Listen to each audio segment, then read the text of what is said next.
हरिओम तत्सत। जब लोग जन्म कुंडली का विश्लेषण करवाते हैं तो कई लोग यह पूछते हैं कि आप वर्ग कुंडली भी देखते हैं क्या।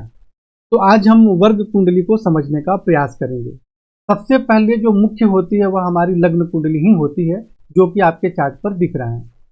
और वर्ग कुंडली क्या होता है कि किसी भी भाव से संबंधित विस्तार से चर्चा करने के लिए या समझने के लिए अलग अलग प्रकार की वर्ग कुंडली बनाई जाती है, जिसमें कि एक राशि को कई भागों में बांटकर अलग अलग वर्ग कुंडली का निर्माण किया जाता है। जैसा कि आप देखें यहाँ पर, यह होरा कुंडली है जिसे कि D2 चार्ट भी कहते हैं। यह धन एवं संपत्ति के लिए देखा जाता है।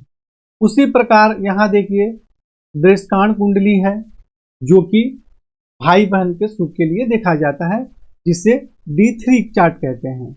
उसी प्रकार देखिए सप्तमांश कुंडली है, जिसे D7 कुंडली कहते हैं। तो यह पुत्र इत्यादि के लिए देखा जाता है, यानी संतान के लिए देखा जाता है। उसी प्रकार देखिए यहाँ नवमांश कुंडली है। नवमांश कुंडली के विषय में तो आप लोगों ने बहुत सुना होगा, और लग्न कुंडली के साथ विशेष रूप से इसको देखा जाता है। लेकिन नवमांश कुंडली को D9 चार्ट कहते हैं। यह मुख्य रूप से वैवाहिक जीवन के लिए देखा जाता है।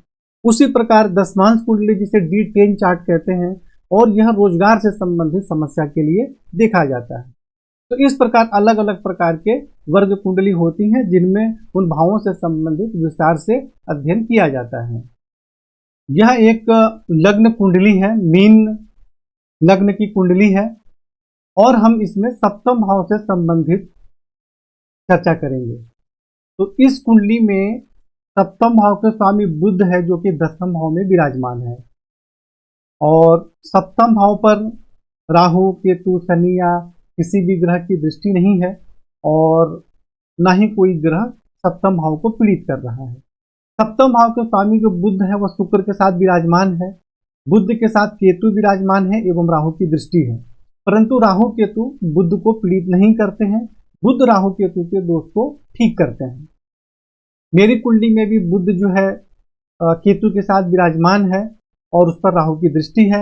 और बुध मेरी कुंडली में वाणी, धन, कुटुंब एवं विद्या, बुद्धि, संतान के स्वामी है, और इससे संबंधित मुझे कोई समस्या नहीं है।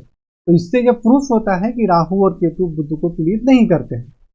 मैं जो भी बातें कहता हूं वो प्रमाण से और सिद्ध की हुई बातों को ही कहता हूं। तो यहाँ हम लग्न कुंडली में क्या देख रहे हैं कि यहाँ पे वैवाहिक जीवन में लग्न कुंडली में किसी भी प्रकार की कोई समस्या नहीं है। परंतु जब हम इसमें चलित कुंडली देखते हैं, चलित कुंडली में शनि और चंद्रमा जो है वह सप्तम भाव में आ जा रहे हैं। मैं यहाँ पे चलित कुंडली नहीं अलग से पोस्ट कर रहा हूँ। यह जो कुंडली है इसमें लग्न कुंडली और चलित कुंडली दोनों ही बनी हुई रहते हैं। जैसे कि यहाँ आप देख रहे हैं शनि के सामने माइनस है और चंद्रमा के सामने भी माइनस है, यानी कि चलित कुंडली में शनि और चंद्रमा जो है वो सप्तम भाव में आ जा रहे हैं।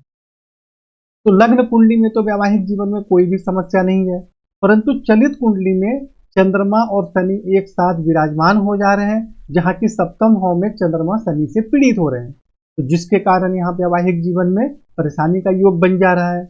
तो यह जिनकी कुंडली है, पहले वैवाहिक जीवन इनका अच्छा था, समय से विवाह हो गया, परंतु बाद में इनके वैवाहिक जीवन में समस्या एवं परेशानी होने लग गई।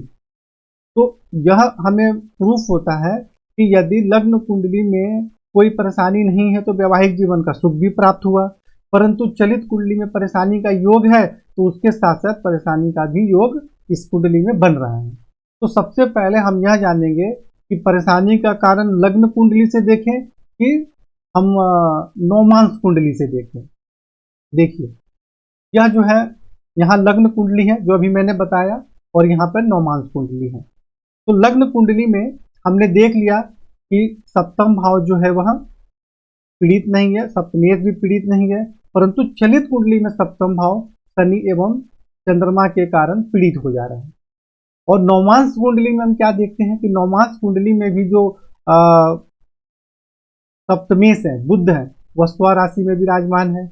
अब जैसे वर्ग कुंडली हम कैसे देखते हैं, जैसे हमें सप्तम भाव के विषय में अगर नवमांश कुंडली देखना है तो नवमांश कुंडली में हम इस लग्न और लग्नेश को देखेंगे और सप्तम भाव एवं सप्तमेश को देखेंगे, और बाकी किसी भी भाव को हमें यहाँ देखने की आवश्यकता नहीं है।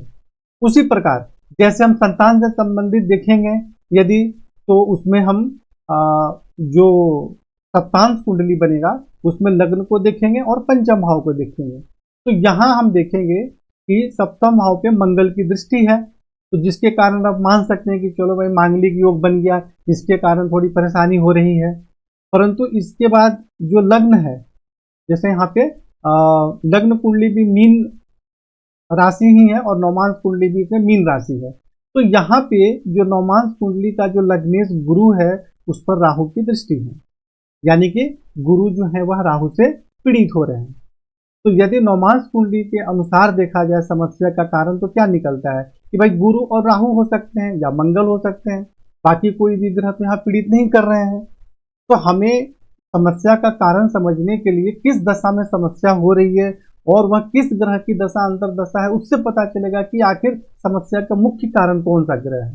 तो अगर हमें नौमांश कुंडली के अनुसार परेशानी होगी तब तो या तो गुरु की अंतरदशा में होगी या प्रत्यंतर दशा में, या राहु की अंतरदशा प्रत्यंतर दशा में समस्या होगी, या मंगल की अंतरदशा प्रत्यंतर दशा में समस्या होगी। और यदि लग्न कुंडली के साथ अगर अनुसार समस्या हो रही है तो शनि या चंद्रमा की दशा अंतरदशा या प्रत्यंतर दशा में समस्या होगी। तो यहाँ हमने दोनों कुंडलियों को देख लिया कि भाई लग्न कुंडली के अनुसार तो हमें समझ में आ गया कि चंद्रमा और शनि के कारण वैवाहिक जीवन में समस्या हो रही है, और नौमांश कुंडली के अनुसार समस्या तो है परंतु यहाँ समस्या का कारण मंगल या राहु और गुरु हो सकता है। तो इन दोनों ही कुंडलियों में समस्या है, इससे तो ये प्रूफ हो गया कि समस्या ज्यादा है। लेकिन समस्या का कारण क्या है, इसके लिए हम लग्न कुंडली देखें या नौमांश कुंडली, तो इसके लिए हम चलते हैं दशा पे कि किस दशा में या अंतर दशा में इनको परेशानी हो रही है।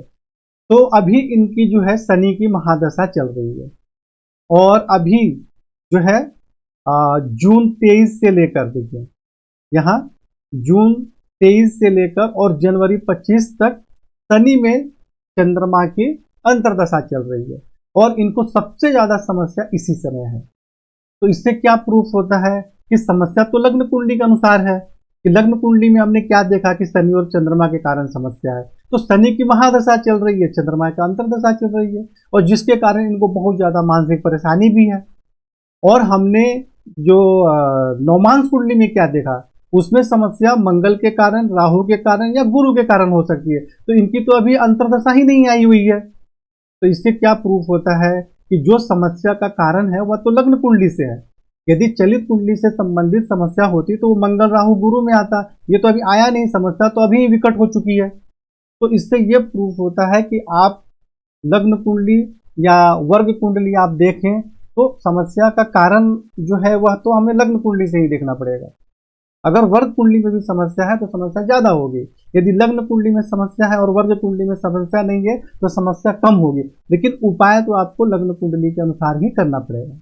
लग्न कुंडली के अनुसार उपाय करना पड़ेगा, इसका अर्थ है कि लग्न कुंडली या चलित कुंडली के अनुसार उपाय करना पड़ेगा।